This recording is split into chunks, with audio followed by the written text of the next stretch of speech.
大家好，我就是空调界里边最帅的男人，我叫空调小哥。今天来装一台美的空调啊，空调呢是个好空调，都是二手的。美的是美的啊，我说的是美的。我感觉美国美的，美的2级能效全直流变频空调啊。我们虽然二手的，那这家伙还是给它整纯铜的啊。孟师傅，人家整二手的不都整铝管吗？你整铜管干啥呢？我们负责，不是二道贩子啊，做事还是可以的啊。哟，今天装的这个情况还有点小复杂呢啊。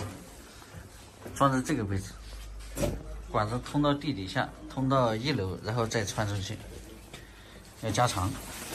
这空调虽然看起来1楼好装，那也不好装。你看孟师傅还在那搞破坏呢，不搞破坏不行。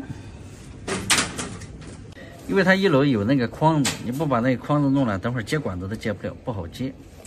美的运点，这管子走的只能这样子，管子不够长，差几米啊？2米差一点，2米差点。你跟老板讲，跟老板讲。加2米管子，2米管子。美的 1.5T 的外机采用的是410制冷机，这是变频的，外机31公斤。这空调当年买的时候应该是3000多，3、4千块钱。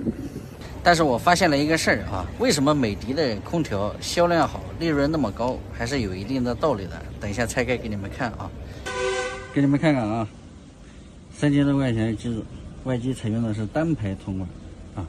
但是虽然它是单排铜管，它这个管子的直径是非常的长的，也就是说比那些小外机的1.6排也就相当于1.6排了，就跟那种小外机的比的话，它属于1.6排。但它这个管径确实长，但是你要论它这个价位呢，它有单排多少有点不理想。但是这个是老机器啊，这个是几年前的机器，现在的都是基本上1.6排，全直流变频空调啊，无双直流电机非常好。所以机器啊，大家看完以后会发现，其实这个空调啊，3000多块钱，但是它内机好看，内机显档次，这是真实的。但是话又说回来了啊，毕竟是几年前的产品，几年前的产品呢，通常铜管用的都比较多一点。它这个是个单排。美的你什么都可以说它不好，唯独就这个线，它这原装线应该是4米的，非常的长啊，在我们国产品牌里边应该算是最长的，这一点还是给它点个赞。为什么美的的线比我们国产品牌其他品牌都要长呢？其实我发现一个事儿啊，就是我们很多时候在装空调的时候，有的时候管子啊就差那么7、80公分或者5、60公分，那你需要加一节管子，对吧？你加一节管子，那个线就不够长，就要加多一个接线的线头，多一个故障率的出现啊，所以他直接给你整了个4米的线，我觉得这一点还是挺人性化的。确实要给他点个赞啊！这不得不说啊，人家做的好的确实要点赞啊，做的不好的咱确实也要差评一下。管子不够长，需要加2米。孟师傅正在焊。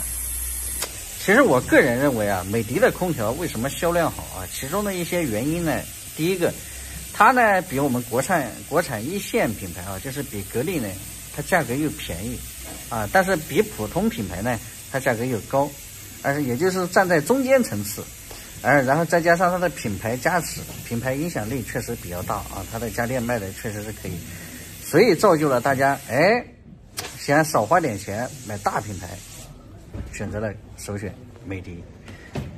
大家干活要小心啊！你看小哥这个手太嫩了，稍微一碰这家伙就受伤了。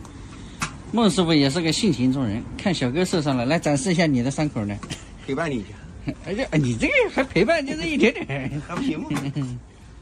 我开了，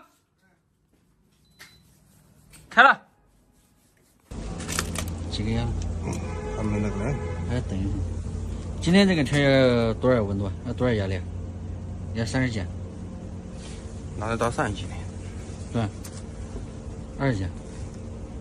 能爬到28、9就行。28、9。今天温度又不高，得1度左右嘛。行。这压力可以啊，这管子应该非常的烫，410的。虽然是二手空调，但二手空调我们一样，不管是什么空调都要抱着负责任的态度给人家装好，那压力还在上升。完美搞定，收工。这台美的空调我们就装好了啊。小哥还是那句话，它虽然是台二手的，但是在我们手里也要当新空调一样的认真负责啊。不能因为它是一台二手的，所以我们就对它就随便装无所谓，不要有这种心态啊。所以有的时候做客户呢也是这样。还是那句话，小哥讲的美的空调呢，销量好是有一定的因素的啊。这个大众能接受的这个范围以内，它做的确实还可以。但是这怎么说呢？我们国产品牌现在都是越来越好，不管是格力也好，美的也好，海信也好，都是非常不错的国产品牌。行吧，本期视频就到这里啊，喜欢的记得点个关注，我们下一期再见，拜拜。